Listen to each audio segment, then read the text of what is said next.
नमस्कार, मेरा नाम सुदीप मुखर्जी है और ये एमवीसी वीडियो सीरीज़ का पार्ट 3 है। पिछले वीडियो में आपने देखा था कि हमने एक मेंबर्स करके क्लास बनाई थी, जिसको हमने फॉर्म के थ्रू इनपुट किया था।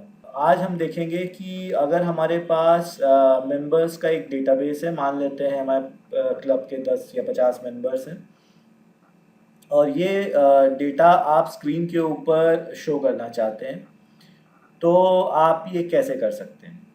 पहली बात आप ये समझिए कि क्योंकि मैंने डेटाबेस अभी कवर नहीं किया है, कनेक्टिविटी के टॉपिक्स मैंने अभी कवर नहीं किए हैं, तो इसलिए अभी मैं डायरेक्ट डेटाबेस से कनेक्शन नहीं करूँगा।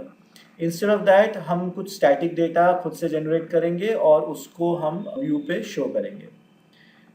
एमवीसी में बाय डिफ़ॉल्ट व्यू बनाना जिसमें आप मल्टीपल डेटा या लिस्ट ऑफ डेटा शो कर पाएँ इज़ वेरी सिंपल। एग्जाम्पल के तौर पे देखिए, ये हमारा होम कंट्रोलर है। हम कहते हैं कि इंडेक्स जब भी खुले, मतलब जब भी डिफ़ॉल्ट व्यू खुले होम का, तो वो सारे मेंबर्स का डेटा शो कर दे, अगर ऐसा कुछ आप चाहते हैं तो सबसे पहले तो हम यहाँ पे सबसे पहले हम एक लिस्ट बनाते हैं, जो लिस्ट होगा मेंबर टाइप का।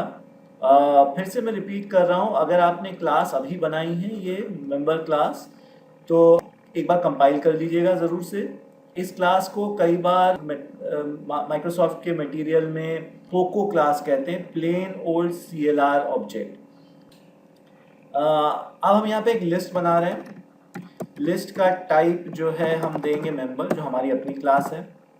नाम रख लेते हैं list member equals to new. ये हमारी मेंबर एक लिस्ट बन गई। अब इसमें डेटा कहाँ से आएगा? जो आपका प्रोडक्शन सॉफ्टवेयर्स होंगे, ज़्यादातर डेटा या तो वेब सर्विस के थ्रू या फिर डेटाबेस के थ्रू आएगा, लेकिन अभी के लिए मैं इसमें कुछ अपने स्टैटिक डेटा इंक्लूड कर दे रहा हूँ, जैसे list member dot add new member,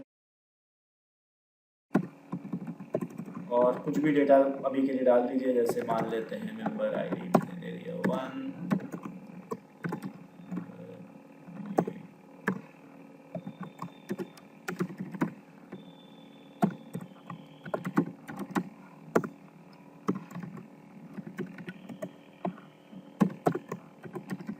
ऐसे मैं डेटा दे रहा हूँ। वीडियो को छोटा रखने के लिए मैं इसी को कट पेस्ट कर दूंगा। आप चाहें तो अलग अलग डेटा दे सकते हैं, आपकी मर्ज़ी। मैं इसको जस्ट 4 बार कट पेस्ट कर दे रहा हूँ। डिफरेंस करने के लिए मेंबर आईडी मैं चेंज कर दे रहा हूँ, और हर नाम के आगे एक प्रीफिक्स जोड़ दे रहा हूँ, ताकि हमें याद रहे कि ये अलग डेटा है। That's it. अब हमें ये जो लिस्ट है, ये व्यू को रिटर्न करना है। इसके लिए हमें कोई स्पेशल तरीका यूज़ करने की ज़रूरत नहीं है, कोई स्पेशल सिंटैक्स की हमें ज़रूरत नहीं है। जहाँ पे हमने लिखा है रिटर्न व्यू, वहाँ पे डायरेक्टली लिख दीजिए लिस्ट मेंबर। बाकी काम व्यू अपने आप संभाल लेगा, आपको कुछ भी करने की ज़रूरत नहीं है। एग्जाम्पल के तौर पे इसके व्यू पे चलते हैं, ऐड व्यू। देखिए यहाँ पे इंडेक्स व्यू का नाम है और टेम्पलेट आपका एम्प्टी विदाउट मॉडल है। इसको चेंज कर दीजिएगा। देख लीजिए, फिर से मैं दिखा रहा हूँ टेम्पलेट, इसको ज़रूर चेंज कर लीजिएगा, क्योंकि हमारी इस बार क्या बनेगी, लिस्ट बनेगी। और मॉडल क्लास भी हमारे पास है जो कि मेंबर है। अगर आपने अपना प्रोजेक्ट कंपाइल नहीं किया है, तो अक्सर मॉडल क्लास में आपकी बनाई हुई जो क्लास है वो शो नहीं होती है। तो इसीलिए मैं बार बार रिपीट कर रहा था कि एक बार उसको ज़रूर कंपाइल कर लीजिएगा। बाकी सब सेम रहने दीजिए, कोई खास चेंज नहीं है उसमें। और इसको हमने कहा ऐड। एक व्यू इसी नाम का पहले से बना हुआ है। आप वो कह रहा है कि भाई इसको रिप्लेस करना है कि नहीं, रिप्लेस कर लीजिए, कोई खास फर्क नहीं पड़ता है। हमने कहा यस। अब देखिए, ये स्कैफोल्डिंग कहलाता है। स्कैफोल्डिंग मतलब एक बना बनाया टेम्पलेट आपके लिए वो तैयार कर रहा है। ये देखिए, आपका व्यू तैयार हो गया। इसमें सबसे इम्पॉर्टेंट जो लाइन है आपको समझना चाहिए, और आगे आप उसका बहुत यूज़ करेंगे, वो है ये पहली लाइन। पहली लाइन में आप देख रहे हैं लिखा हुआ है model IEnumerable YouTube dot model dot member. ये शो करता है कि आपके पास एक इन्यूमरेबल टाइप या लिस्ट टाइप का डेटा आएगा जिसका क्लास नेम है मेंबर। अगर मैं यहाँ से आई इन्यूमरेबल हटा दूँ तो जहाँ से मैंने लिस्ट भेजा है वहाँ लिस्ट मैं नहीं भेज पाऊंगा। सिंगल ऑब्जेक्ट भेज सकता हूँ, जैसे मान लीजिए एक ऑब्जेक्ट बनाया है, मैं यहाँ से एक लिस्ट एक मेंबर टाइप का एक ऑब्जेक्ट यहाँ से मैं रिटर्न कर सकता हूँ, उसमें कोई दिक्कत नहीं है। और यहाँ पे मैं लिख सकता हूँ सिंपली youtube.models.member। लेकिन अगर आपको लिस्ट रिटर्न करना है तो यहाँ पे आई इन्यूमरेबल पूरा लिखा रहना चाहिए, वरना लिस्ट रिटर्न नहीं हो पाएगी। इसने एक बहुत ही बेसिक सा टेबल आपके लिए बना के दिया, बहुत बेसिक टेबल है। इसमें ऑब्वियसली आपको प्रोडक्शन लेवल में चेंजेस करने पड़ेंगे, ये हर समय काम नहीं आता है। जैसा कि आप देख ही रहे हैं, इसमें उसने टेबल हेड दे रखे, member name, member address, member age और कुछ एडिट डिटेल्स और डिलीट का ऑप्शन दे रखा है। इसको एक बार रन करके देख लेते हैं कि कैसा स्क्रीन पे शो होता है। ये देखिए, ये आउटपुट है इस व्यू का। इसमें हमने एक लिस्ट भेजी थी, लिस्ट का डेटा वो शो कर रहा है। अब आप खुद ही समझ सकते हैं बिना कोड लिखे हमारा काम कितना आसान हो गया है। एक सिर्फ राइट क्लिक करके हमने एक व्यू क्रिएट किया और व्यू ने एक बेसिक टेम्पलेट आपको बना के दे दिया है। हो सकता है ये टेम्पलेट आपको नहीं पसंद है, तो चलिए देखते हैं इस टेम्पलेट में क्या क्या चेंजेस हम कर सकते हैं और कितना आसान है चेंज करना। एग्जाम्पल के तौर पे देखिए, आईडी नहीं शो कर रहा, विच इज़ करेक्ट। ज़्यादातर केसेस में हम आईडी नहीं शो करना चाहते, लेकिन हो सकता है कि आपको यहाँ पे आईडी शो करना है किसी रीज़न के कारण, तो हमें एक नया कॉलम ऐड करना पड़ेगा। मैं इसी टेबल में चेंज कर रहा हूँ, मुझे टेबल यूज़ करना बहुत पसंद नहीं है। मैं ज़्यादातर काम डिव के थ्रू करता हूँ, लेकिन क्योंकि ये अभी डेमो चल रहा है तो इसमें टेबल ही हम यूज़ कर लेते हैं। अब देखिए, मैंने एक नया कॉलम यहाँ इंट्रोड्यूस किया और इसका नाम मैंने रख दिया आईडी या मेंबर आईडी। जैसा कि आप नीचे देख ही रहे हैं कि यहाँ पे उसने HTML display name for razor syntax use किया है। मैं रेजर सिंटैक्स नहीं यूज़ करना चाहता हूँ, मैं डायरेक्टली मेंबर आईडी एक टेक्स्ट भी यहाँ डाल सकता हूँ, इसमें कोई खास प्रॉब्लम नहीं है। मैं ये फॉर ईच और ये सब थोड़ी देर के लिए अभी इग्नोर कर रहा हूँ। और यहाँ पे देखिए, मुझे एक और कॉलम रो में भी ऐड करना, वो तो हेडिंग था, अब एक कॉलम मैं रो में ऐड कर रहा हूँ। और इसमें मैंने ये जो रेजर सिंटैक्स से इसको उठाया, कॉपी किया और जहाँ मेंबर नेम लिखा था उसकी जगह डॉट लगा के मुझे क्या मिल जाएगा, मेंबर आईडी मिल जाएगा। ये मैंने करके छोड़ दिया। अब चलिए इसको फिर से कंपाइल कर लेते हैं। वैसे कंपाइल करने की ज़रूरत नहीं थी क्योंकि मैंने सिर्फ व्यू चेंज किया है। और यहाँ पे चलते हैं, इसको हम रिफ्रेश करते हैं। ये देखिए, मेंबर आईडी आ गया। सिर्फ एक लाइन का कोड मैंने चेंज किया और मेंबर आईडी आ गया। नेक्स्ट सवाल आपके पास हो सकता है कि ये क्या है, ये किस तरीके से लिखा हुआ है। देखिए, ये रेजर सिंटैक्स कहलाता है। रेजर सिंटैक्स आप लोग जानते ही होंगे, कुछ आप जिन्होंने MVC पढ़ा है।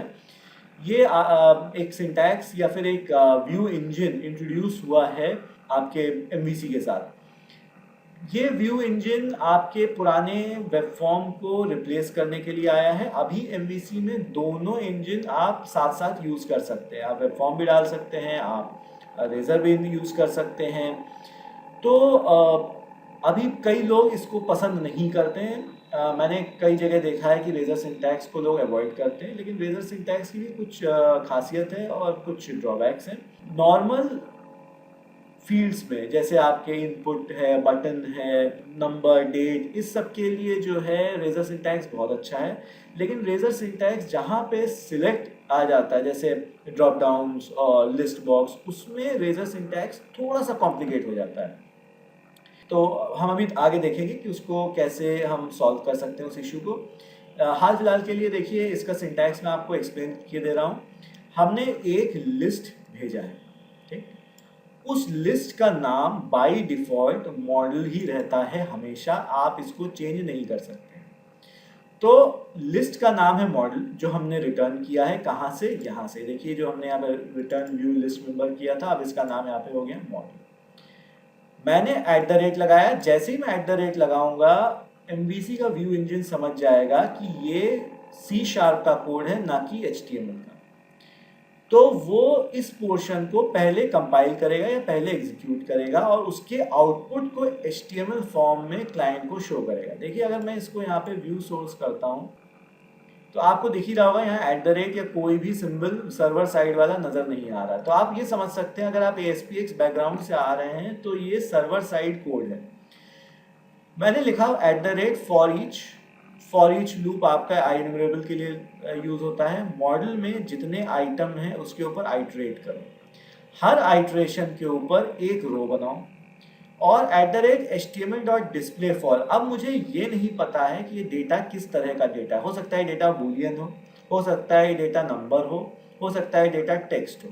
तो अपने काम को सिंपल करने के लिए मैंने सीधे सीधे कह दिया कि भाई HTML.displayFor, अब चाहे वो जो भी डेटा हो, क्या डिस्प्ले करना है। ये आपका लिंक्यू का सिंटैक्स है। लिंक्यू में हम ये सिंटैक्स यूज़ करते हैं। बेसिकली हम ये कह रहे हैं कि हर आइटम के लिए जो मेंबर आईडी है उसको शो कर दीजिए। तो ये रहा। इसको समझने के लिए इतना समझिए कि हमने यहाँ पे item.member_id शो किया है। item.member_id अगर आपको इस सिंटैक्स में नहीं समझ में आ रहा, अगर आप ये लिंक्यू वाला सिंटैक्स नहीं यूज़ करते हैं तो कोई ज़रूरत नहीं है इसको यूज़ करने की। हटा दीजिए इसको यहाँ से, लीजिए हटा दिया। @ लगाया, आइटम लिखिए क्योंकि आइटम आपका लूप का वेरिएबल है, डॉट लगाइए और मेंबर आईडी लिखिए। ये भी टोटली एक्सेप्टेबल है। इसको अगर मैं सेव करके रिफ्रेश कर दूं तो देखिए आपके व्यू में कोई फर्क नहीं पड़ा, व्यू वैसे का वैसा ही रहा। तो रेजर सिंटैक्स अगर आपको नहीं समझ में आ रहा है या फिर ये लिंक्यू वाला सिंटैक्स आप फॉलो नहीं करना चाहते हैं तो आपके ऊपर है, आप चाहें तो डायरेक्टली ऐसे भी लिख सकते हैं। तो आपने इस वीडियो में अभी तक ये देखा है कि हम कैसे एक लिस्ट शो कर सकते हैं। माइक्रोसॉफ्ट का जो इंजन है वो आपको कुछ और ऑप्शंस देता है, जैसे एडिट, डिटेल, डिलीट। अब ये मत समझिएगा कि ये ऑटोमेटिकली इनबिल्ट है, बिल्कुल नहीं, इनबिल्ट नहीं है। इसमें अगर छोटे मोटे आपको चेंजेस करने हैं, जैसे मान लेते हैं जावास्क्रिप्ट इसमें इंट्रोड्यूस कर दें, से फॉर इंस्टेंस हमें ये पोस्ट बैक करने की ज़रूरत नहीं। देखिए ये जो है इसमें क्या होगा कि ये पोस्ट बैक कर रहा। पोस्ट बैक का मतलब हुआ कि बेसिकली ये एडिट पे जाएगा, एक एक्शन ढूंढ रहा है एडिट नाम का, और उसके व्यू पे फिर हो जाएगा। मतलब वो सर्वर साइड पे गया, एडिट एक्शन को रन किया, एडिट व्यू को उसने रन किया और आपको शो कर दिया। मुझे ऐसा कुछ भी नहीं करना। एक एग्जांपल हम लोग देखते हैं कि इस टेबल को मॉडिफाई करना कितना आसान है, या फिर इसमें कुछ यूज़र के साथ इंट्रैक्शन ऐड करना कितना आसान है। मान लेते हैं मैं चाहता हूं कि जब भी मैं इस रो पे क्लिक करूं तो एक अलर्ट विंडो शो हो जाए, या कोई इवेंट हो जिस पे मैं अपने कुछ लॉजिक को लिख सकूं। तो एक तो तरीका ये है कि आप पोस्ट बैक वाला तरीका यूज़ करिए जो हम लोग वेब फॉर्म्स में यूज़ करते थे एजाक्स आने से पहले, और दूसरा तरीका ये है कि हम जावास्क्रिप्ट का यूज़ करें। अब देखिए, अगर आपको सर्वर के थ्रू कोई डेटा मंगवाना है, कोई डेटा आपको चाहिए जो सर्वर पे रखा है, तब तो पोस्ट बैक का कोई मतलब बनता है कि भाई जैसे मान लेते हैं हमें एडिट करना है, कुछ डिटेल्स लाने हैं जो इस विंडो पे नहीं है, और मैंने यहाँ डिटेल पे क्लिक किया तो देखिए कहाँ पे जाएगा, डिटेल्स एक्शन पे जाएगा और फिर एक डिटेल्स व्यू सर्च करेगा और आपको डेटा शो कर देगा। अगर आपको सर्वर पे कुछ लेने जाना है तब तो बात सही है कि आप पोस्ट बैक करेंगे, लेकिन इस समय तो मुझे सर्वर पे जाना नहीं है। मुझे तो सिर्फ एक छोटा सा इवेंट चाहिए कि मैं इस पर किसी भी रो पे क्लिक करूं और रो पे क्लिक होने पर एक अलर्ट विंडो शो हो जाए। इसको करने का जो सबसे सिंपल तरीका है वो jQuery है। देखिए मैंने एक क्लास ऐड करी है रो में। देखिए जो रो डेटा शो करता है, इस बात का ध्यान दीजिएगा, ऊपर वाले रो पे मत ऐड कर दीजिएगा, ये आपका हेडर रो है। लूप के अंदर जो रो है बेसिकली वो डेटा शो करता है। ये देखिए मैंने एक क्या ऐड कर दिया है, क्लास ऐड कर दिया है। इस क्लास का नाम मैंने रखा है रो क्लिक। इवन दो इसको मैं CSS की तरह यूज़ कर सकता हूँ, लेकिन ये jQuery के साथ यूज़ करने के लिए मैंने लिखा है। jQuery का मैंने एक छोटा सा कोड लिखा है document.ready, और उसके अंदर इस क्लास के क्लिक के ऊपर आप देखिए ये क्या है, ये सिलेक्टर है। jQuery में आप जानते हैं 3 तरह के सिलेक्टर होते हैं, एलिमेंट, क्लास और आईडी। मैंने क्लास का यूज़ किया है, तो इस क्लास के जितने भी रो होंगे, जितने रो इस क्लास को यूज़ कर रहे होंगे, उन सबके ऊपर क्लिक इवेंट हैंडलर ऐड हो जाएगा। और ये फंक्शन क्या कहलाता है, ये आपका एनोनिमस फंक्शन कहलाता है। एनोनिमस फंक्शन का मतलब ये हुआ कि इसका कोई अलग से मैंने नाम नहीं रखा है, एज एन ऑब्जेक्ट यहीं पे पास कर दिया है। ये बेसिकली एक छोटा सा jQuery का प्रोग्राम है जो मैंने रो क्लिक पे लिखा है कि भाई अलर्ट शो कर देना हेलो वर्ल्ड का। इसको एक बार सेव कर दीजिए। कंपाइल करने की ज़रूरत नहीं है, जावास्क्रिप्ट है। जावास्क्रिप्ट आप जानते हैं क्लाइंट साइड का है, तो सिर्फ सेव करके आप रिफ़्रेश कर दीजिए, आपका पेज रिस्पॉन्ड करने लग जाएगा। चलिए इसको रिफ़्रेश करते हैं। अब मैं कहीं भी रो पे क्लिक करता हूँ और देखिए अलर्ट आ गया। किसी भी रो पे क्लिक कर दीजिए और ये अलर्ट आ गया।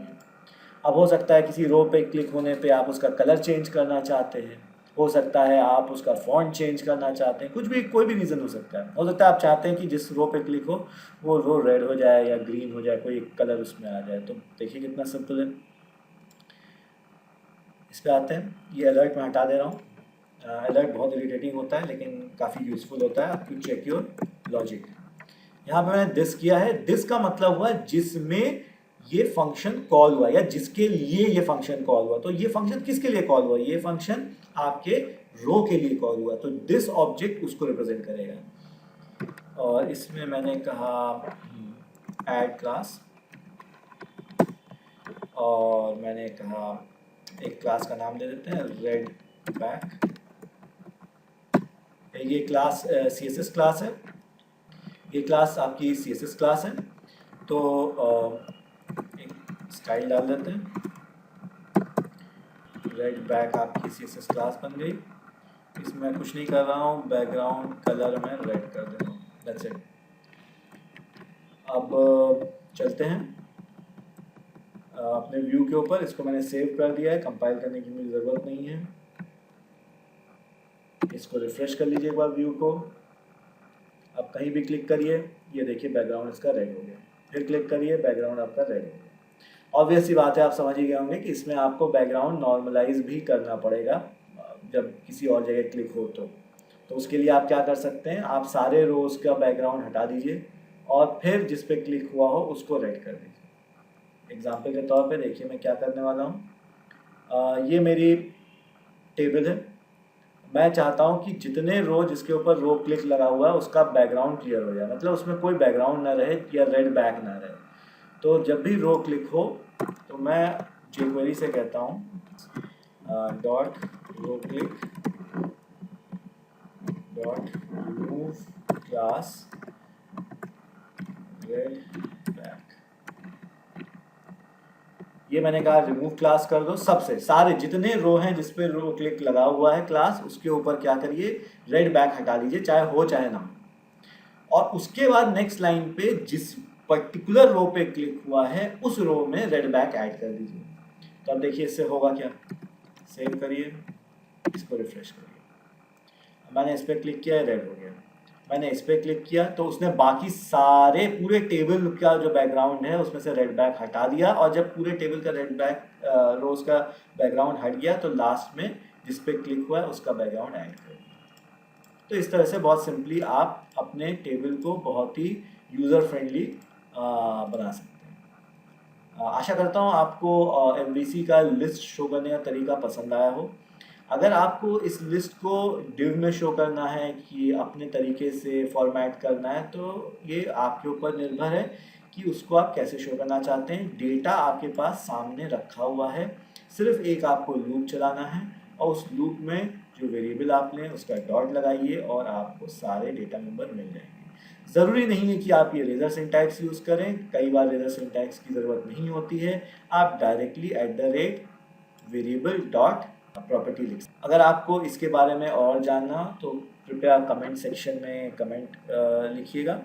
मैं कोशिश करूँगा कि आपके प्रश्नों का उत्तर दे सकूँ। पार्ट 4 मैंने ऑलरेडी अपलोड कर दिया है। पार्ट 4 में जैसा कि मैंने कहा कि मास्टर पेजेस और जावास्क्रिप्ट के बारे में मैंने थोड़ी सी बातचीत करी है।